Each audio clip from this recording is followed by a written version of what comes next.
नमस्कार दोस्तों, स्वागत है आप सभी का हमारे यूट्यूब चैनल में। दोस्तों, आज के इस वीडियो में हम सीडीपी के महत्वपूर्ण प्रश्न लेकर आए हैं। अगर आप UP TET, C TET, super TET की तैयारी करते हैं तो यह आपके लिए काफ़ी ज़्यादा महत्वपूर्ण है। चैनल पर नए हैं तो सब्सक्राइब जरूर करें और वीडियो को लाइक शेयर ज़रूर करें। ये सारे प्रश्न या तो प्रीवियस ईयर में आए हुए हैं या फिर आने की संभावनाएँ हैं, काफ़ी ज़्यादा महत्वपूर्ण है, इसलिए आप इसको एक बार ज़रूर देखिएगा। आइए चलते हैं अपने प्रश्नों की ओर। आज का हमारा पहला प्रश्न है। आज का जो पहला प्रश्न है वो है कि आधुनिक मनोविज्ञान के जनक माने जाते हैं।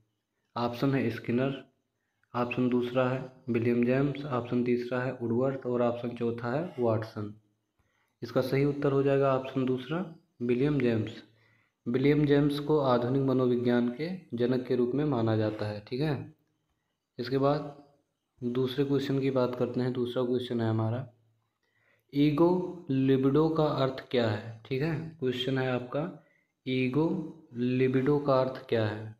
ऑप्शन देखेंगे, ऑप्शन एक है आत्म प्रेम, दूसरा है ईगो मनोग्रंथ, तीसरा है वस्तु लिबिडो और चौथा है ईगो सिंटोनिक। इसका सही उत्तर आपका हो जाएगा पहला ऑप्शन आत्म प्रेम।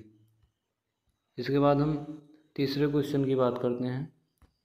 हमारा जो तीसरा क्वेश्चन है वो ये है कि E.H. इरिक्सन के अनुसार मनोलैंगिक विकास की कितनी अवस्थाएं हैं। ऑप्शन देखिए आप लोग। पहला ऑप्शन है आपका 8, दूसरा है आपका 6, तीसरा है 7 और इसके बाद वाला देखेंगे लास्ट वाला ऑप्शन है आपका 9।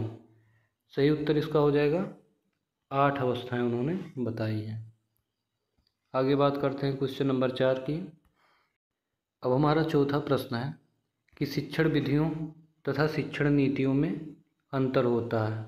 शिक्षण विधियों तथा शिक्षण नीतियों में क्या अंतर होता है आप लोगों को बताना है। ऑप्शन पहला है प्रारूप का, ऑप्शन दूसरा है सिद्धांतों का, ऑप्शन तीसरा है उद्देश्यों का और ऑप्शन चौथा है पाठ्य वस्तु का। अब इसका सही उत्तर क्या हो जाएगा, ऑप्शन तीसरा उद्देश्यों का। दोनों में उद्देश्यों का अंतर होता है। इसके बाद हम बात करते हैं, हमारा पांचवा प्रश्न है, सुपर ईगो का विकास किस मनोलैंगिक अवस्था में सबसे अधिक होता है। सुपर ईगो जो है इसका विकास किस मनोलैंगिक अवस्था में सबसे अधिक होता है। ऑप्शन देखिए, ऑप्शन एक है गुदा अवस्था, ऑप्शन दो है अव्यक्त अवस्था, ऑप्शन तीन है जननेंद्रिय अवस्था और ऑप्शन चार है यौन प्रधान अवस्था। सही उत्तर इसका क्या होगा, अव्यक्त अवस्था। अव्यक्त अवस्था इसका सही उत्तर हो जाएगा। प्रश्न नंबर 6 की बात करते हैं। हमारा छठवां प्रश्न है, किस मनोवैज्ञानिक ने कहा कि चेतन मन के साथ अचेतन मन पर भी ध्यान देना आवश्यक है। चलिए बताइए, वह कौन से मनोवैज्ञानिक है जिन्होंने कहा था कि चेतन मन के साथ अचेतन मन पर भी ध्यान देना चाहिए। ऑप्शन देखिए, ऑप्शन आपका पहला है जेबी वाटसन, दूसरा है वुडवर्थ, तीसरा है टाइडमैन और उसके बाद चौथा ऑप्शन देखिए फ्रायड या फिर आपका फ्रायड। इनमें से कौन है। सही उत्तर आपका यही होगा चौथा, सिगमंड फ्रायड ने ही कहा था कि हमें चेतन मन के साथ अचेतन मन पर भी ध्यान देना चाहिए। प्रश्न नंबर 7 की बात करते हैं। प्रश्न नंबर 7 है, फ्रायड के अनुसार असामान्य व्यवहार का मौलिक कारण क्या है। असामान्य व्यवहार का मौलिक कारण क्या होता है, इसको बताना है आपको। पहला ऑप्शन है आपका प्रतिगमन, दूसरा है आंशिक दमन, तीसरा है पूर्ण दमन और चौथा है इनमें से कोई नहीं। सही उत्तर आप लोग बताइए क्या होगा इसका। इसका सही उत्तर हो जाएगा ऑप्शन नंबर 2 आंशिक दमन। प्रश्न नंबर 8 की बात करते हैं। बाल केंद्रित शिक्षा की अवधारणा मनोविज्ञान के किस संप्रदाय ने दी थी। चलिए बताइए किस संप्रदाय ने बाल केंद्रित शिक्षा की अवधारणा दी थी। ऑप्शन देखेंगे, ऑप्शन एक है गेस्टाल्टवाद ने, ऑप्शन दो है संरचनावाद ने और ऑप्शन तीन है मनोविश्लेषणवाद ने और चौथा है व्यवहारवाद ने। किसने दी थी चलिए बताइए। तो व्यवहारवाद ने दी थी क्या या फिर मनोविश्लेषणवाद ने। सही उत्तर क्या होगा आपका ऑप्शन 3 मनोविश्लेषणवाद ने, जिसमें आपके फ्रायड थे उन्होंने और उनके संप्रदाय ने मनोविश्लेषणवाद ने जो है बाल केंद्रित शिक्षा की अवधारणा दी थी। प्रश्न नंबर 9 की बात करते हैं। मनोविज्ञान आचरण एवं व्यवहार का यथार्थ विज्ञान है, यह कथन किसका है। ऑप्शन एक स्किनर, ऑप्शन दो वुडवर्थ, ऑप्शन तीन मैकडूगल, ऑप्शन चार ऑप्शन 4 भी देख लेते हैं, वाटसन या फिर वाटसन। इसमें से सही उत्तर क्या होगा? सही उत्तर आप लोग बताइए। तो इसका सही उत्तर क्या हो जाएगा? मैकडूगल।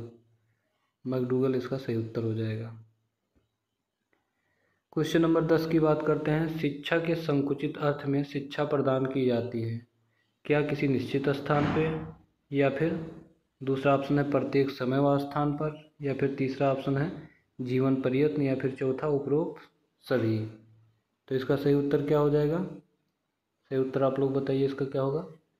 शिक्षा के संकुचित अर्थ में शिक्षा जो है वो एक निश्चित स्थान पर दी जाती है। ठीक है, ऑप्शन नंबर 1 सही होगा, एक निश्चित स्थान पर दी जाती है।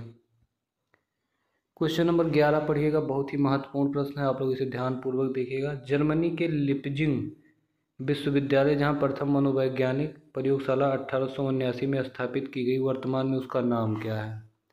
उसका नाम बताना है। पहला है आपका कार्ल मार्स विश्वविद्यालय, कार्ल्स मार्स विश्वविद्यालय। दूसरा है हार्वर्ड विश्वविद्यालय।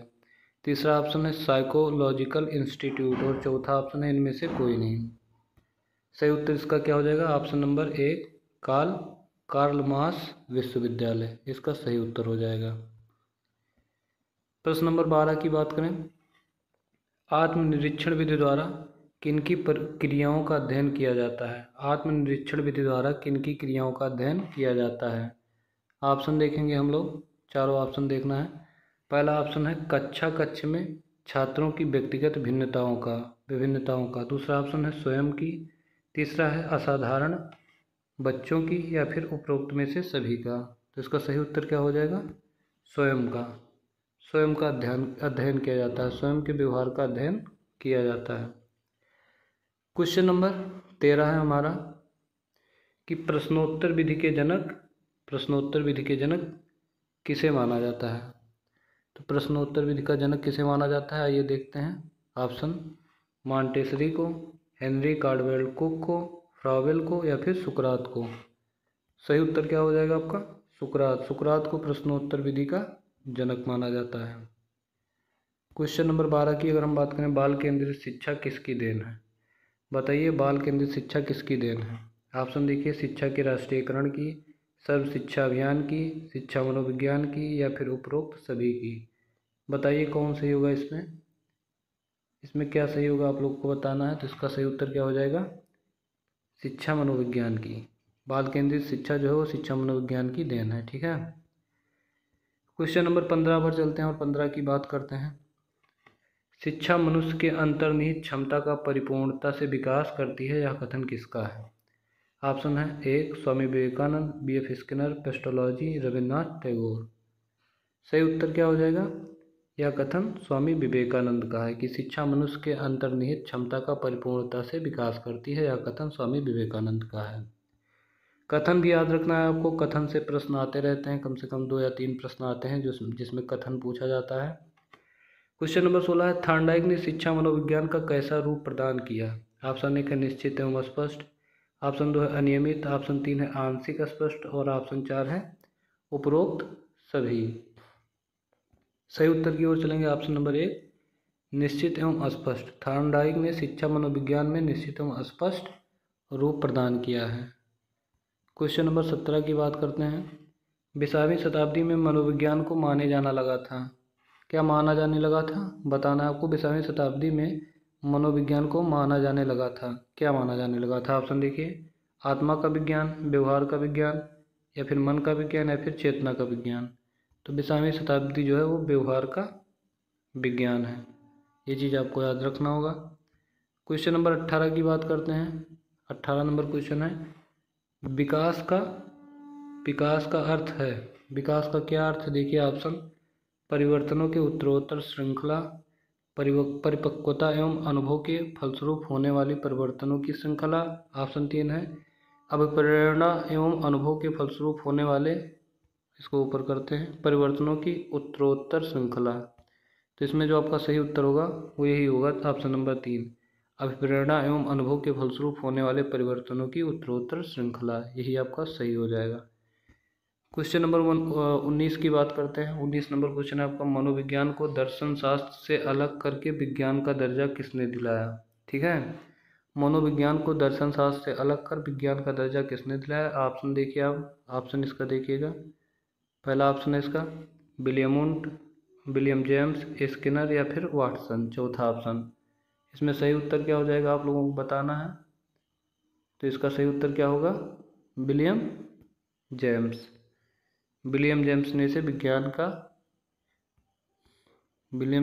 इसे दर्शन शास्त्र से अलग कर विज्ञान का दर्जा दिलाया था। ठीक है।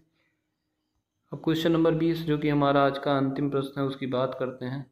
इसमें प्रश्न है हमारा कि निम्नलिखित में से कौन सा वृद्धि और विकास के सिद्धांत से संबंधित नहीं है?